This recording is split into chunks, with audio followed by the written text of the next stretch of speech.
Russia Ukraine మధ్య జరుగుతున్న యుద్ధానికి తెరదించే దిశగా చర్చల ప్రక్రియ ప్రారంభం కానుంది. టర్కీ రాజధాని ఇస్తాంబుల్లో జరుగుతున్న ఈ చర్చలకు అమెరికా మధ్యవర్తిత్వం వహిస్తోంది. చర్చల ప్రక్రియ కోసం ఉక్రెయిన్ అధ్యక్షుడు జెలెన్స్కీ ఇస్తాంబుల్ చేరుకున్నారు. కానీ రష్యా అధ్యక్షుడు పుతిన్ చర్చలకు హాజరు కావటం లేదు. ఇద్దరు ఉపమంత్రులతో పాటు సీక్రెట్ సర్వీస్ అధిపతిని పంపింది రష్యా. ప్రస్తుతానికి అమెరికా విదేశాంగ మంత్రి మార్కో రూబియో సమక్షంలో రష్యా, ఉక్రెయిన్ ప్రతినిధులు చర్చలు జరపనున్నారు. త్రైపాక్షిక చర్చల ప్రక్రియపై ఉక్రెయిన్ అధ్యక్షుడు జెలెన్స్కీ ఆశాభావం వ్యక్తం చేశారు. శాంతి స్థాపనే లక్ష్యంగా తాము చర్చలకు సిద్ధమైనట్టు తెలిపారు. ఈ విషయంలో పూర్తి సహకారం అందిస్తున్న టర్కీ అధ్యక్షుడు ఎర్డోగన్కు కృతజ్ఞతలు తెలియజేశారు జెలెన్స్కీ. బేషరతుగా కాల్పుల విరమణకు ఇరు దేశాలను ఒప్పించడంలో ఎర్డోగన్ కీలక పాత్ర పోషించారని తెలిపారు. అయితే యుద్ధాన్ని ముగించే ఆలోచన రష్యాకు లేనట్టు ఉందనే అభిప్రాయం వ్యక్తం చేశారు జెలెన్స్కీ. అందుకే కింది స్థాయి ప్రతినిధి బృందాన్ని చర్చలకు పంపారని వ్యాఖ్యానించారు. రష్యా చర్య తమను కించపరిచేలా ఉందన్నారు.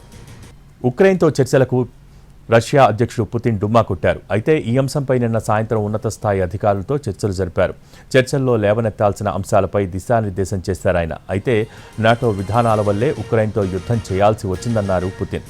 ఇప్పుడు చర్చల్లో కూడా నాటో కూటమిలో చేరే ఆలోచనను ఉక్రెయిన్ విడిచిపెట్టాలనే షరతును విధించనుంది రష్యా.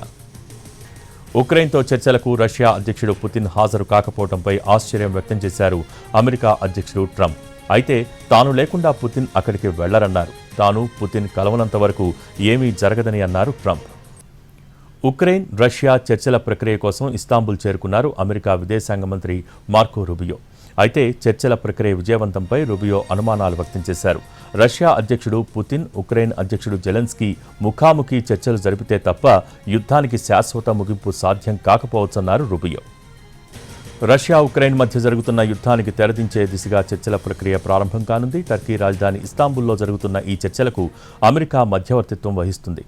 చర్చల ప్రక్రియ కోసం ఉక్రెయిన్ అధ్యక్షుడు జెలెన్స్కీ ఇస్తాంబుల్ చేరుకున్నారు. కానీ రష్యా అధ్యక్షుడు పుతిన్ చర్చలకు హాజరు కావటం లేదు.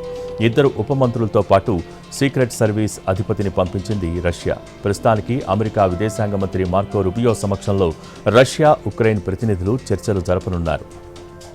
త్రైపాక్షిక చర్చల ప్రక్రియపై ఉక్రెయిన్ అధ్యక్షుడు జెలెన్స్కీ ఆశాభావం వ్యక్తం చేశారు.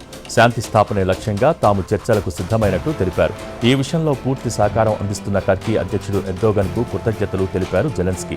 బేషరతుగా కాల్పుల విరమణకు ఇరు దేశాలను ఒప్పించడంలో ఎర్డోగన్ కీలక పాత్ర పోషించారని తెలిపారు. అయితే యుద్ధాన్ని ముగించే ఆలోచన రష్యాకు లేనట్టు ఉందనే అభిప్రాయం వ్యక్తం చేశారు జెలెన్స్కీ. అందుకే కింది స్థాయి ప్రతినిధి బృందాన్ని చర్చలకు పంపారని వ్యాఖ్యానించారు. రష్యా చర్య తమను కించపరిచేలా ఉందన్నారు.